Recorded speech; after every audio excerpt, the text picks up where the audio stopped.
You actually see what her credit score is. What the hell? I remember the number. I won't say it because it's a spoiler.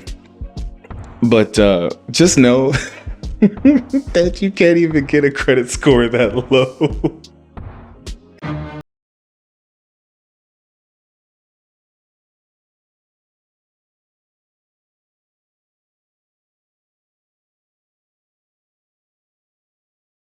And no nigga ain't got me. What's going on, gang? So I just left the theater. I just left out of the theater. I just got done seeing One of Them Days, and I figured, I have some thoughts, and I just record my raw reaction and give that to you guys. I really am a fan of film. I'm a fan of this film. Spoilers. And yeah, I love watching movie reviews, and this film deserves to be talked about. So I have the IMDb pulled up as a cheat sheet. Don't judge me. So this film is written by Sarita Singleton, directed by Lawrence Lamont, and produced by Issa Rae. It stars both Keke Palmer and SZA. Keke Palmer plays the character named Drew, and SZA is the character named Alyssa. They are roommates. And right off the gate, man, this is a really fun film. I am grateful that the theater that I was in, everyone was very, very respectful. No one was on their phones, and it felt like a community kind of thing. And the young lady I was sitting next to, she and I had some laughs. There was a lot of laughs, like genuine laughs throughout this whole film. And that's great. It is funny. It is genuinely funny. The whole theater was in tears. It was a nice experience. And part of the reason why it's that way is because Issa Rae's fingerprints are all over this thing. Issa Rae is such a dope visionary when it comes to her storytelling. And I think that this is so cool to talk about because, so I've never been to the West Coast, technically. As far west as I've been in the US has been Las Vegas. Never been to Oakland, never been to LA, never been to Cali, period. But one of the first shots that you see is an establishing shot as you pan down on some LA traffic and you hear Big Boy on the radio.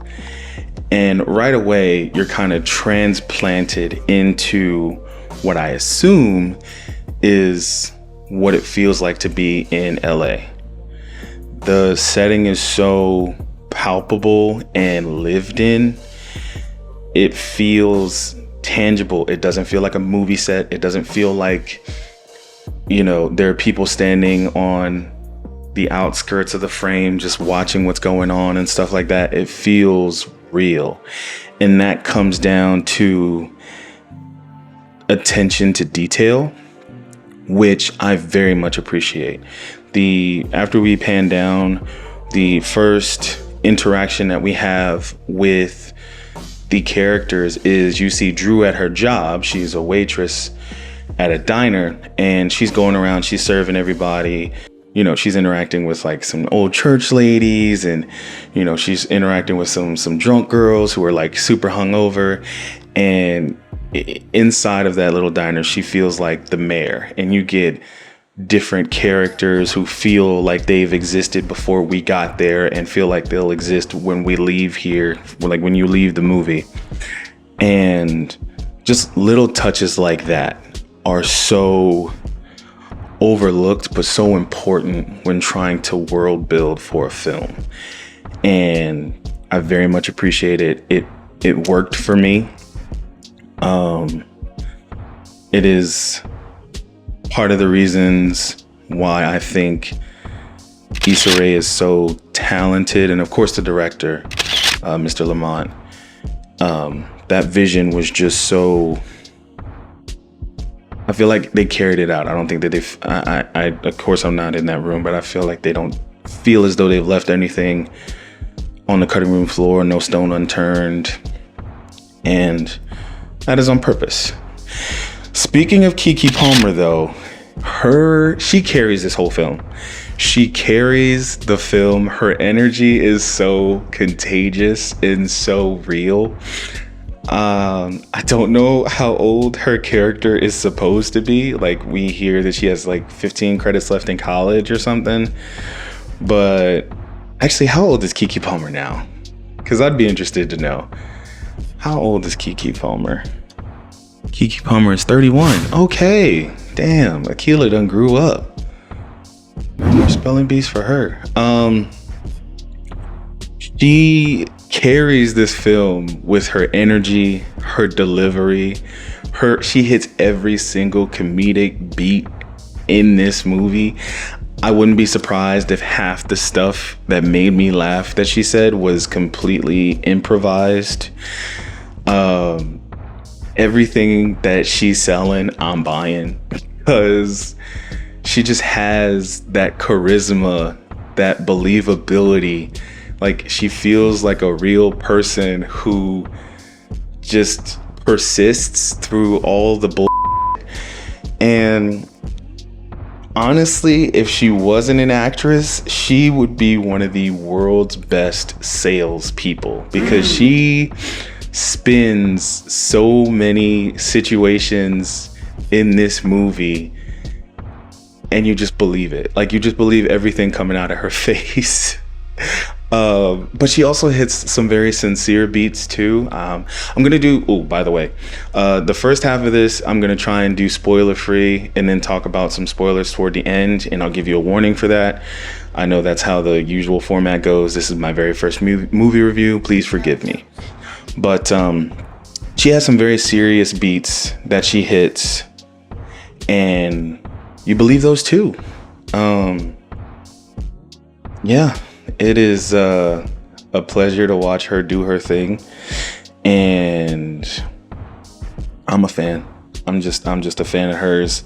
She kills it. SZA, wow. As far as I've understood it, I tried to look it up before I started recording this. This is her major motion picture debut. Yeah. And she just seems so comfortable. Like, you could have told me that she was a child actress and she's been doing this for years, and I'd believe you. She doesn't miss a beat.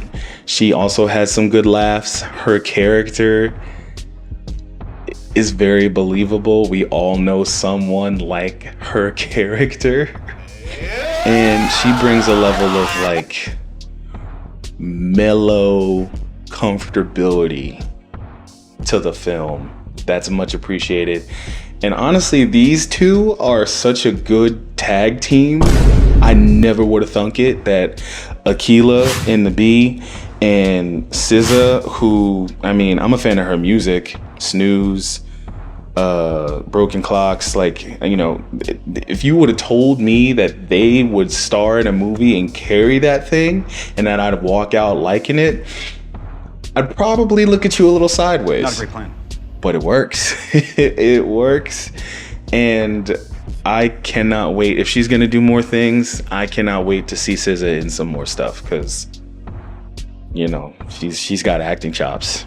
And then going back to the character of LA, there are some beats in here. I think the setting, I've seen Insecure. One of my best friends put me on the Insecure. I didn't see it during its original run, but she and I watched the entire season all the way through, and I enjoyed it thoroughly. And I think that this, if you've seen Insecure, you will feel a sense of familiarity in watching this. It feels like Insecure. It feels like an extension of Insecure in movie form. And part of the reason for that is because I believe that the apartment complex that they stay in is the same one from Insecure. I could be wrong, but I'm almost positive that it is. And, you know, you see some things that are like mundane, but they matter, right? So for instance, one of the people living in their apartment complex gets evicted, and, you know, you feel for him. And then one of the residents is running a convenience store out of her apartment. What? Like, I'm talking full blown, like, poppy store bodega, like chips, drinks, honey buns, like all this stuff that you need. And that's hilarious. All the neighbors are nosy as hell. They always like show up for something. And that's cool. But then you also have some shots of like the park and, you know, some other things that makes this is a very cliche thing to say, but it's true. It makes the city of Los Angeles feel like a character. And I think that that's wonderful. Again, I've never been there. I'm excited to go for the very first time, and, you know, it'll be an experience. But as someone on the outside, I can just appreciate it. I can appreciate this whole West Coast culture that's very pronounced. You know what I mean? Like, LA is LA. You know it if you see it. Speaking of LA, the culture. Oops, hold on. The culture shines through in this movie. And by that I mean, you've seen it in the trailer. They go to a payday loan place. They go to a fucking blood donation place. Every hood has one. You know what I mean? And they do a lot of things that people from the hood know all too well. You know what I mean? They have like a hood boogeyman. There's hijinks throughout the hood. They stop at a different restaurant, and I'll get into that scene later. It really made the experience for me. But the culture is here. It's present. You know what I mean? Like, yes, one of the messages or the themes of this movie is struggle, but specifically in the way that Black people struggle. You know what I mean? Part of the whole movie is them, of course, trying to find a way to pay rent so they don't get evicted.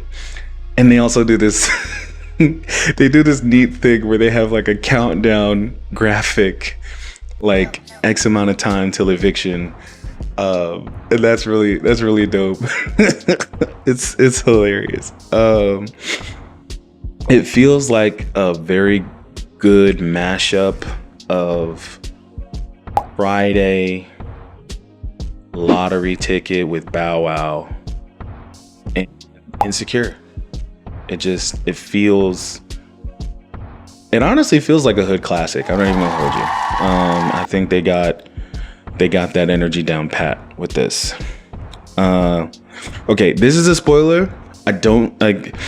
This is not a spoiler for the spoiler warning section, but this will be spoiled. I'm sorry, but one of my favorite parts of the movie is when they go to Church's Chicken, and the man operating the drive-thru is a cameo by Tony Baker. That's what I'm talking about! That's why he's the MVP! That's why he's the GOAT! The GOAT! Is this Tony Baker's acting debut? I love Tony Baker. He has been through a lot with everything with his family. My condolences.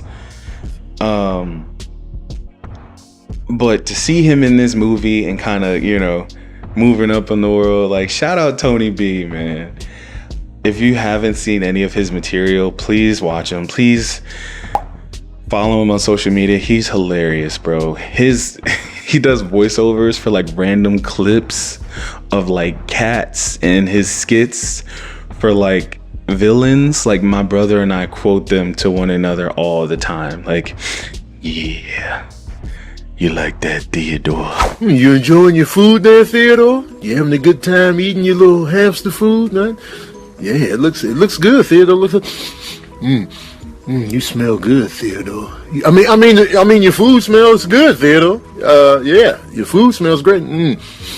You better be careful, though, Theodore. You don't want to get too plump. Eating all this food it'll make you kind of succulent, Theodore. I mean, you just don't want to get too heavy, you know, because I know you got your little hamster wheel and you stay in shape, but you know, all this food you eating, and look at you, strong, you making a mess, man. All those muscles, all that good protein you building with those muscles, Theodore. You know, but I'm just saying, you know, you enjoying your meal, and just be careful. You don't want to get too fat, Theodore. I'm just trying to look out for your best interest. You know what I'm saying? Is it hot in here? Or is it just me, guy? or that was my plan all along. The whole water supply from the townspeople. I was gonna poison the town's water supply. And then that's when you can. Oh man. Oh, and specifically with Tony Baker, if you On Dev Digital has a series of it's like best of all time or what, I'm not sure, but there's an episode where they're talking about struggle meals, and it's a panel of people: Kev on stage, Meg, Scoop, Tony Baker, Pat, you know, the usual gang. And Tony Baker is talking about how he used to have cream corn sandwiches. Like, okay, I've heard of struggle meals before. Okay, chili and rice, just bread, just straight up bread, freaking, what else? Sleep. You eat sleep for dinner. But a cream corn sandwich is crazy, bruh. Like, everyone, go watch that episode. And then Tony tells a story about some Jinko jeans, and I don't want to spoil it. Psych! Life. When y'all talk about struggle, man, you talking about cream corn sandwiches. Bottom of the You struggle. understand me, man? Bottom. Hot dogs, that's easy work, man. People eating hot dogs, they ain't even struggling. True desperate measures, you look at this can of cream corn and the back pieces of the bread. I'm talking about the back pieces, not the good The middle. butt and the I'm face. talking about the ends. That's when the struggle is real. When you make cream corn sandwiches, you gonna commit a crime just so you can go to jail and have something to I eat. thought about that. Tony, you really ate a cream corn Cream sandwich. corn sandwich. How dog. did it even stay in the Did you warm sandwich? it up? I mean, you know, I made the cream corn in a little pot. I was like, I need something else, man. I needed something else. You understand me? I didn't want to eat the cream corn in the bowl. Toasted or untoasted bread? That was my next question. I grilled the end. Just walk us through it. I grilled. All right, so here we How go. could you afford a grill? The little palm side, I grilled that, put the cream corn in there, and ate it. I want to give you some money right now because you had to go through that. The struggle is real. Seasoned with tears. So I Tony, I'm gonna be honest with you. You win. yeah, man. I mean, you. It don't get no more desperate than that. This is the Yeah, bottom of I'd the rather bottom. eat dirt. I was stealing Whoppers from the campus food court. Really? At New Mexico State. I stole I love like to 2 see Tony Whoppers. stealing the Whopper. I hope nobody from New Mexico State is watching. These are tough times. Yeah, because my pants was baggy. Remember them Jinko jeans? I remember Them Jinko jeans. They Jinkos had are so huge. huge. They had huge back pockets. I had the Whopper in hand. You take the Whopper to the register. I was standing in line, dropped the Whopper in my back pocket. Tony, Whoppers. I just need to say I'm so proud of you. Like, you're just doing so good for I turned my yourself life now. around, man. Tony, you was Nigga wearing was- Jinko jeans? Yeah. Jinko That's jeans, more of a crime than stealing Whoppers. stealing Emotional, damn it! Whoppers. Bro, I can't even clown this no more. I This know. is I just actually dark. feel, I just want to give Y'all you a hug. talking honestly. about struggle, man. I'm giving you the struggle. I want to give you a hug for what you've been through. I wanna go back in time, low key. Hey man, you shouldn't have had to Bring go it through in, that, bro. Tony. Yeah, Hey man, man. you shouldn't have to go through that, I'm just man. trying to get my life together, y'all. Appreciate You it. shouldn't have to go through that, You man. have to. Oh, man. Yeah, get this out of But it really touched. It really touched my heart, man. Tony Baker is a special soul, and to see him in this movie was dope. So yeah, Other cameos in here are great. I'm not going to spoil them right now, but there are some cameos in here. There are some people that you will recognize, and they are all great. They're used sparingly. It's not like Marvel with the multiverse, and you see this person, remember this person from there, and this person from there, and Eliath from Loki season 1, episode 5. Like none of that. But there are some cameos here that you'll enjoy. The message. There were a couple messages in here. Black struggle, gentrification. What else? Corporate America, the healthcare system. There's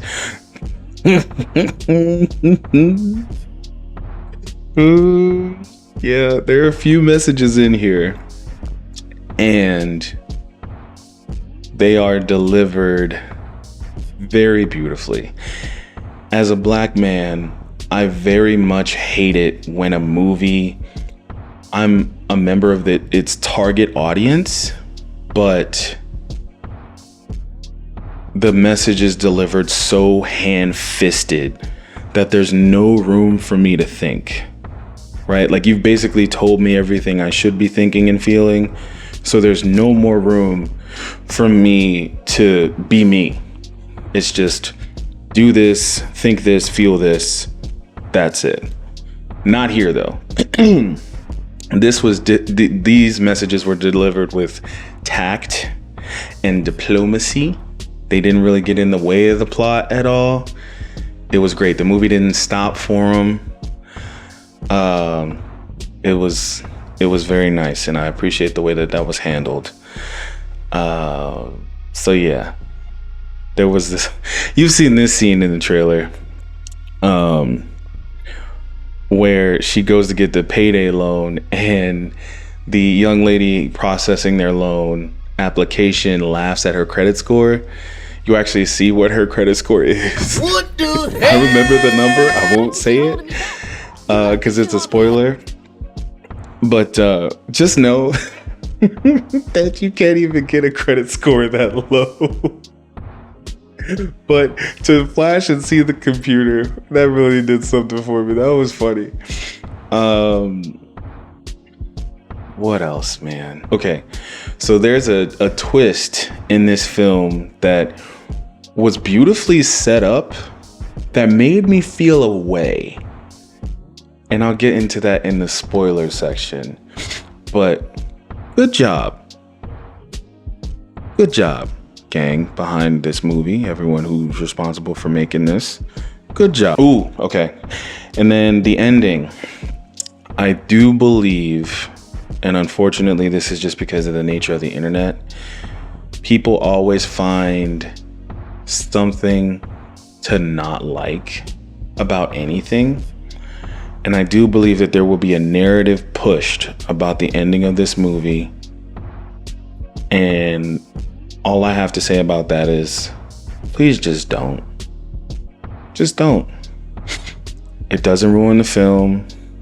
You can do all the mental gymnastics you want. It's whatever. But just don't. And I'll explain more in the spoiler section. But yeah, that pretty much wraps up all my spoiler-free thoughts. Please go see this movie. There's a reason that it has a 97% on Rotten Tomatoes at the time of filming right now. It did have 100. It held 100 for a little bit. Right now, I looked it up before. I fired up the equipment. It's 97, and there's a reason for it. Please go support this film. Support everyone behind this film. It's a good time. It is just a good time. Some genuine laughs.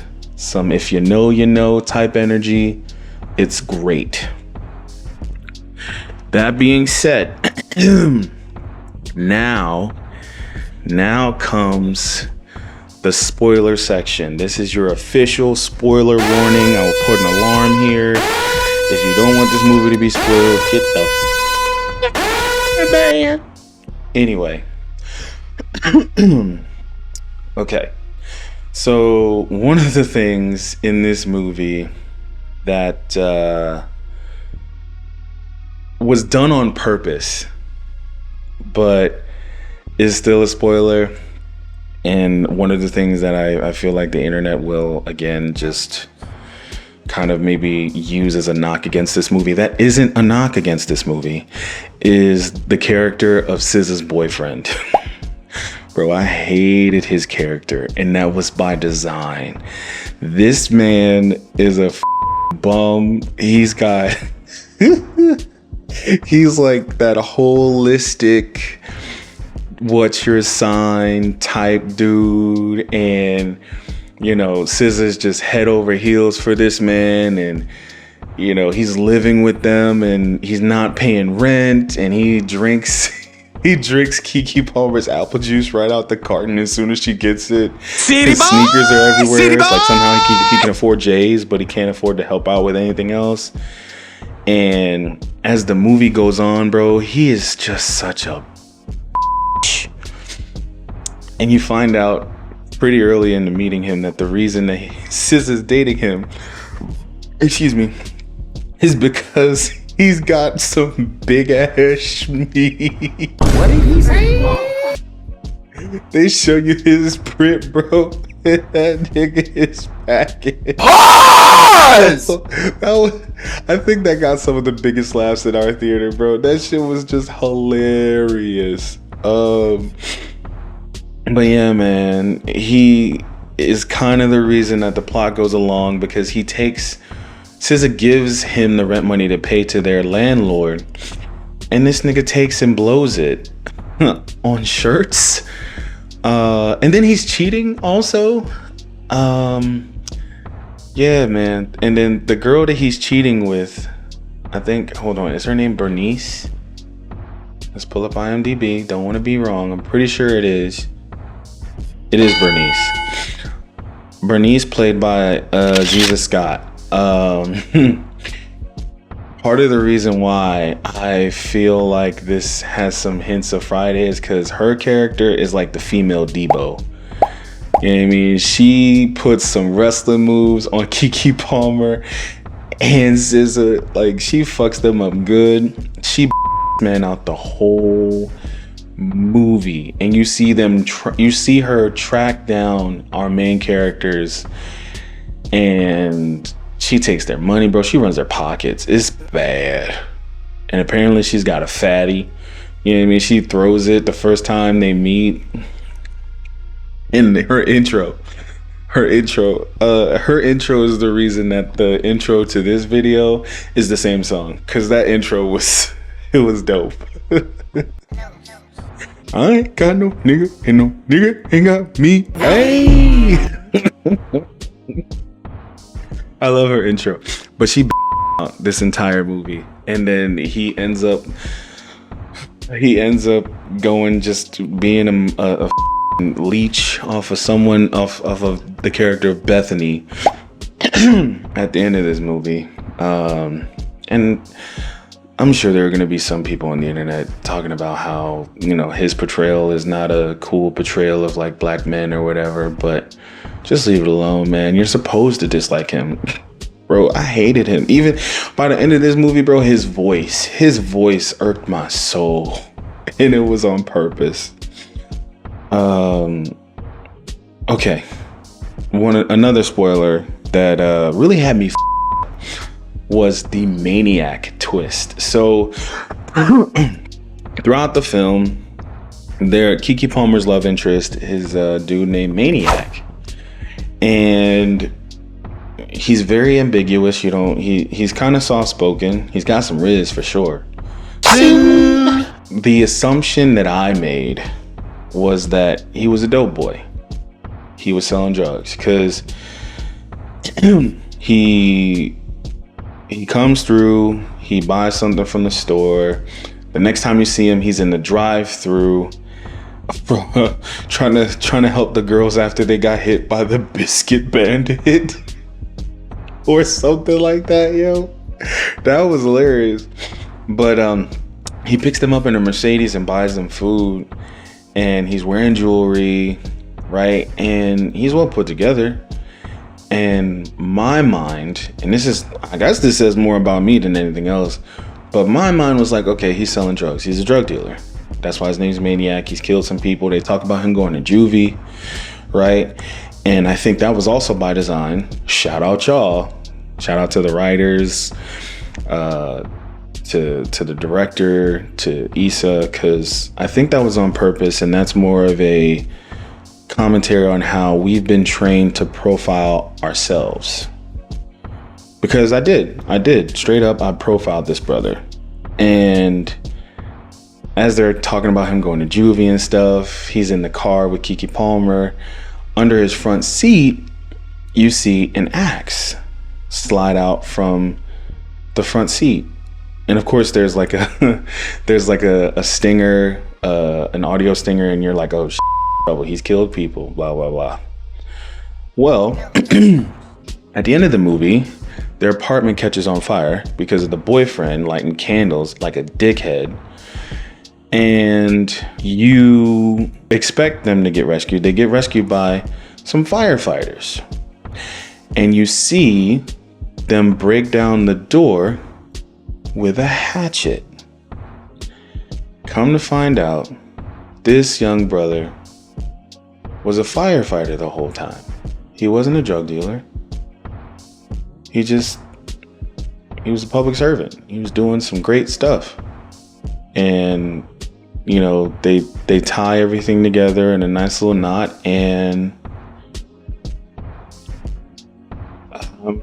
I was sitting in the theater and I'm just like, I don't like the way I just did that. I don't like the way I profiled his ass. That's not cool. And again, that speaks to what I said before about the messages being delivered very tastefully. Like, we are quick to make judgments about people, myself included, my own people, which is crazy. And I need to stop, and we all need to stop. Just because you see a person of color in a luxury vehicle and their appearance is nice and they're wearing some jewelry doesn't mean that they're doing anything illegal. They didn't gain anything ill. They don't have any ill-gotten gains. It's not anything underhanded. You know what I mean? Your taxes pay for that Mercedes. Speaking of which, another message that was interesting was in the trailer you see SZA get electrocuted trying to get some sneakers, and then she falls on Keke Palmer. They wake up in the back of an ambulance. And their first instinct is to run. And I don't blame them, because everyone and their mom knows ambulance rides are just so expensive, and they already are broke. That's the whole plot of the movie. And the ambulance comes to a stop, and they just run. They run for it. And the EMT goes, we already have your information. We know where to send the bill. And we already drove you halfway. Bro, if that ain't the truest shit, if that isn't the truest shit. Yeah. No United Healthcare jokes here. Just saying. America's healthcare system sucks. And everyone knows it. And it was, again, I laughed at it, but it's true. That was dope. We get more Issa Rae isms in like the classic gathering. So you see people playing drums, and you know, there are a lot of good B-roll shots. There's a lot of tasteful artsy. The cinematography in this is great. Artful shots of the hood. And there is a community gathering, very reminiscent of Insecure. You know, that's kind of how things get fixed. Because SZA is an artist. She doesn't work, but she makes art. She paints.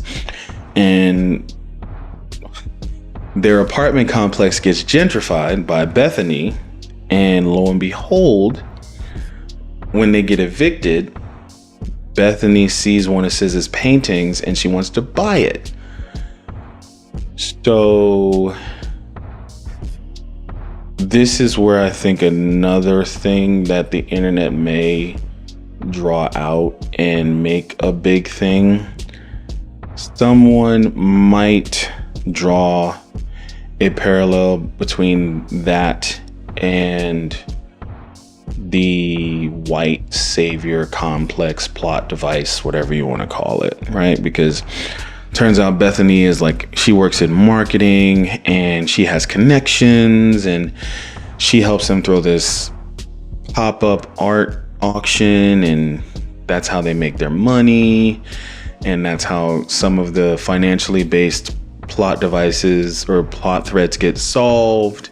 So yeah, I can see people saying that, but again, just don't do the mental gymnastics. Let the film speak for itself. And that's all I'm going to say about that. The principal from Abbott is Miss Janelle James. I'm sorry for getting that mixed up, but I love seeing her. I love the show Abbott. Abbott Elementary is one of the best shows ever. And I love that they're doing a mashup with It's Always Sunny. That crossover episode is going to be dope. Can you tell I'm from Philly yet? Anyway, yeah, man, I think this movie is a classic. This is a nice feel good movie. It's got the culture written all throughout. It's worth the money. It sincerely is. It's worth the money. If I had to give it a rating, 9 out of 10? Or I'll come up with a rating system. I know you're supposed to do that. Like Double Toasted has one, Jeremy Johns has one, Tony Baker has one. Tony Baker does movie reviews and he gives you the, oh yeah, here's my smooth saxophone review of One of Them Days. I give One of Them Days 4 saxophones out of 5. Watch out for the Biscuit Bandit. That Tony Baker impression was probably trash, but whatever. I'm a fan of his. I'm a big fan. So yeah, go watch this movie. You won't regret it. It's a good time. It's fun. Yeah. Thank you for watching. Like and subscribe. Share it with a friend. Do something selfless. Respect everyone. And go watch One of Them Days. I'm out.